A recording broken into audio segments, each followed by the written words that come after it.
Most of us have heard the story of Jesus turning water into wine. And on the surface, it just seems like a really nice, generous miracle, right? But what if I told you it's not really about the wine at all? See, according to the Gospel of John, this was the first sign Jesus performed. And that word, sign, is a huge clue. It tells us this act was deliberately pointing to something much, much deeper than just saving a party. It's like a key that helps unlock who Jesus is and why he really came. So that's really the big question we're diving into here. What is this story really about? Because it's about so much more than just saving a wedding host from total embarrassment.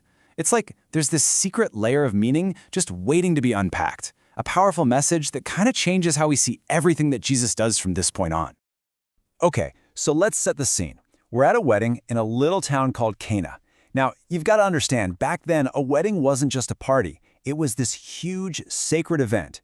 It was seen as a living symbol of the covenant, the special relationship between God and his people. It was supposed to be a moment of pure joy and divine blessing. And right at the center of this whole celebration? Wine.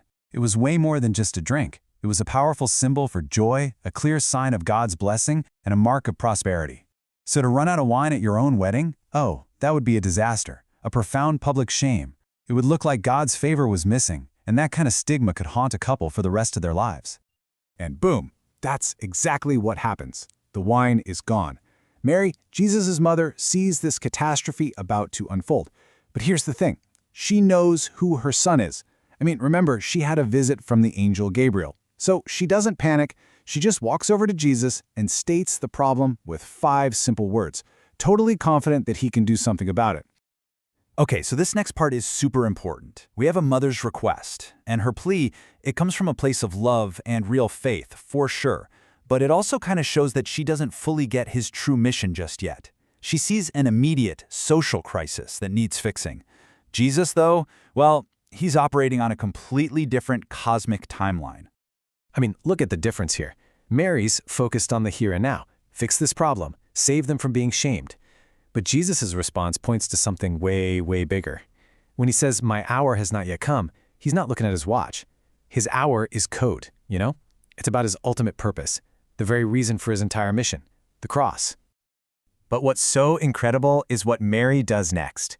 Even though she can't possibly understand what he means by his hour, she doesn't argue, she doesn't push, her faith just kicks in. She turns to the servants and says, "Do whatever he tells you." It's this amazing moment of total trust in his authority, even without having a clue what the plan is. All right, this is where the whole story takes a turn, and we start to see what's really going on. The specific instructions Jesus gives, they are the key to everything. He doesn't just snap his fingers and make wine appear out of thin air.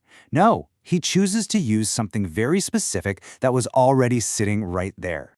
He points to these 6 massive stone jars and tells the servants, "Fill them up with water." Now the writer, John, he doesn't just throw in details like 6 and stone for fun. These are huge clues. They're signals for us to pay super close attention to what these jars were actually for. And here it is. This is the absolute key to the whole thing. This was not drinking water. It was water set aside for the Jewish rites of purification, all the ceremonial washing rituals that were supposed to make a person spiritually clean. So think about what that means. That water? It's a symbol for the entire old system of religious laws and rituals for trying to get right with God. Okay, so now we get to the main event. When Jesus tells the servants to fill these specific jars with that symbolic water and then transforms it, he's doing way more than just a magic trick. He's making a statement, a huge one. He is kicking off a brand new era. So here's the switch, right?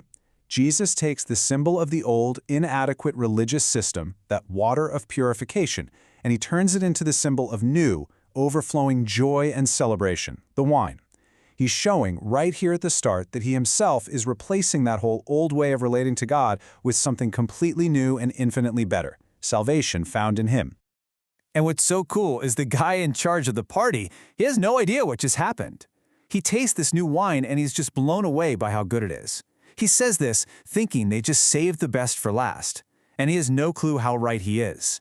What Jesus brings isn't just a replacement, it's a massive upgrade. It's better in every single way. So what's the big takeaway here? This miracle teaches us that true, lasting joy isn't something we should just be asking for by itself. It's not the primary goal. Instead, real joy is a direct consequence. It's the byproduct, it's what overflows when you have the salvation that Christ offers. You get Him, you get joy. And you know, this isn't some new idea Jesus just invented. This link between joy and salvation runs all through the Bible. Hundreds of years before this wedding, the psalmist prayed not just for joy, but for the joy of your salvation. He got it. He knew exactly where real joy comes from. So, how did this all land? What was the impact? The story wraps up by telling us that through this first sign, Jesus revealed His glory.